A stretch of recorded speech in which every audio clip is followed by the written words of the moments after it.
Good morning children. बच्चों, आशा है तुम सभी अपने टेस्ट की तैयारी पूरी तन्मयता से कर रहे होगे। टेस्ट में मल्टीपल चॉइस क्वेश्चन रहेंगे जिनके उत्तरों को निर्धारित सीमा के अंदर तुम्हें देने होंगे। टेस्ट से संबंधित और भी सारी विशेष जानकारियाँ तुम्हें परीक्षा से पूर्व प्राप्त हो जाएंगे। तो आओ आज डायरी का एक पन्ना पाठ का हम पुनरीक्षण अर्थात रिवीजन करेंगे। तो परीक्षा के लिए कैसे रिवीजन करना है बच्चों? ठीक वैसे ही जैसे क्लास 9 में मैं तुम लोगों को क्लास में करवाती थी। इसके लिए तुम लोग पाठ के हर एक वाक्य को बारीकी से अध्ययन करते थे एवं हर खंड से छोटे छोटे प्रश्नों का निर्माण करते जाते थे। इससे तुम्हें क्या लाभ होता था बच्चों? अवश्य याद होगा तुम्हें कि प्रश्न निर्माण के क्रम में ही तुम्हें सारे प्रश्नों के उत्तर याद होते चले जाते थे। तो आज भी हम लोग ऐसे ही रिवीजन करेंगे जिससे कि तुम अपनी परीक्षा में अच्छे नंबरों से सफल हो पाओ। साथ ही अभ्यास प्रश्न के सारे प्रश्नों एवं व्याकरण भाग को भी अच्छी तरह से याद करना है ताकि कहीं से भी प्रश्न आए तो तुम उसका हल कर सको। तो आओ पाठ पढ़ते हैं। सबसे पहले लेखक परिचय देखें। सीताराम सेकसरिया 1892 में राजस्थान के नवलगढ़ में जन्मे सीताराम सेकसरिया का अधिकांश जीवन कलकत्ता में बीता। व्यापार व्यवसाय से जुड़े सेकसरिया अनेक साहित्यिक, सांस्कृतिक और नारी शिक्षण संस्थाओं के प्रेरक, संस्थापक, संचालक रहे। महात्मा गांधी के आह्वान पर स्वतंत्रता आंदोलन में बढ़ चढ़कर हिस्सेदारी की। गुरुदेव रविन्द्रनाथ ठाकुर महात्मा गांधी, नेताजी सुभाष चंद्र बोस के करीबी रहे। सत्याग्रह आंदोलन के दौरान जेल यात्रा भी की थी इन्होंने। कुछ साल तक आज़ाद हिंद फौज के मंत्री भी रहे। भारत सरकार ने उन्हें 1962 में पद्मश्री सम्मान से सम्मानित किया। तो बच्चे, ये खंड हम लोगों ने पढ़ा। अब इससे हम लोग प्रश्न निर्माण करते हैं। कैसे करेंगे? सीताराम सेकसरिया जी का अधिकांश समय कहाँ बीता? कहाँ बीता? कलकत्ता में। किनके आह्वान पर वे स्वतंत्रता आंदोलन में भाग लिए? यहाँ से एक प्रश्न हम लोग बना सकते हैं। किस आंदोलन के दौरान उन्होंने जेल यात्रा की? वे कहाँ मंत्री रहे? उन्हें पद्मश्री सम्मान कब मिला?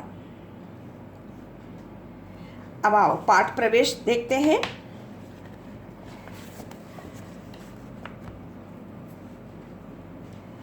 अंग्रेजों से देश को मुक्ति दिलाने के लिए महात्मा गांधी ने सत्याग्रह आंदोलन छेड़ा था। इस आंदोलन ने जनता में आज़ादी की अलख जगाई। देश भर से ऐसे लाखों लोग सामने आए जो इस महासंग्राम में अपना सर्वस्व न्योछावर करने को तत्पर थे। 26 जनवरी 1930 को गुलाम भारत में पहली बार स्वतंत्रता दिवस मनाया गया था।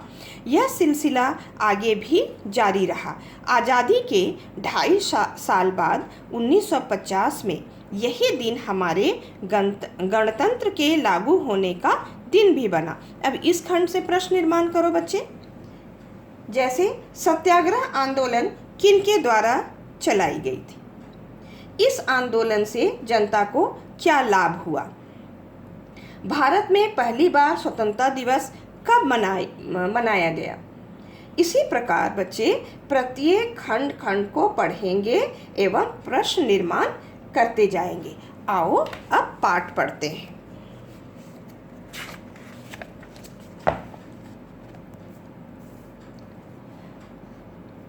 डायरी का एक पन्ना। इसके लेखक कौन हो गए बच्चे?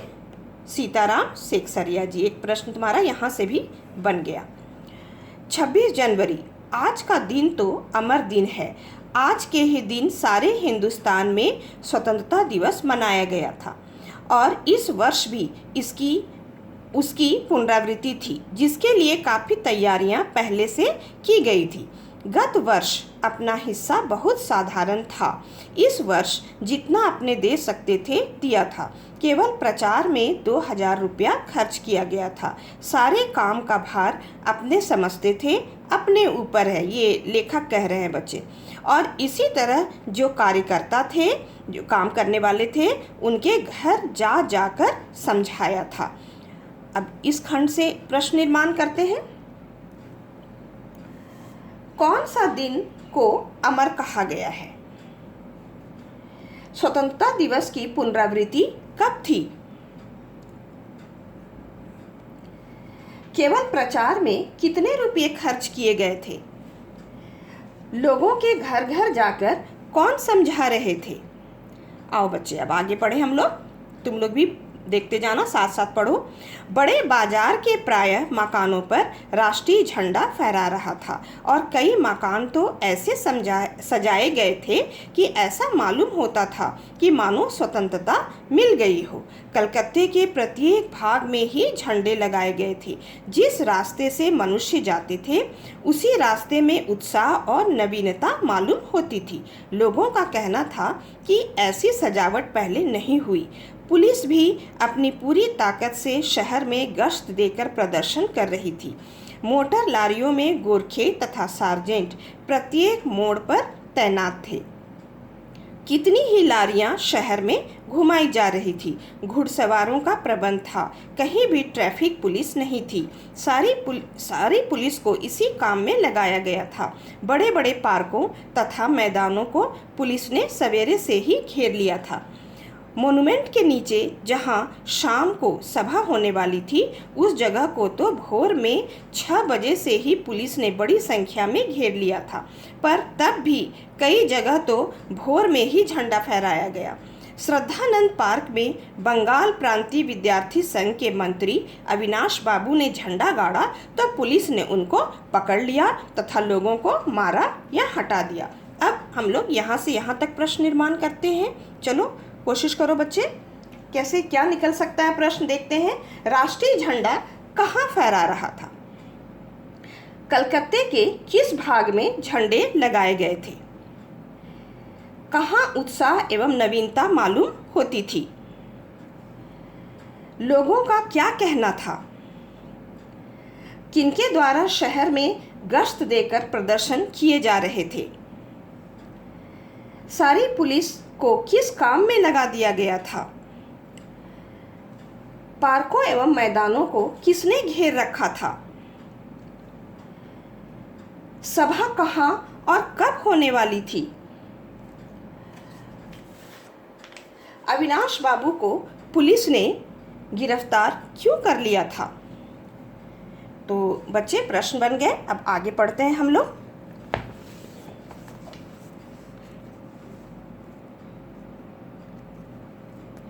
तारासुंदरी पार्क में बड़ा बाजार कांग्रेस कमेटी के युद्ध मंत्री हरिश्चंद्र सिंह झंडा फहराने गए, पर वे भीतर न जा सके।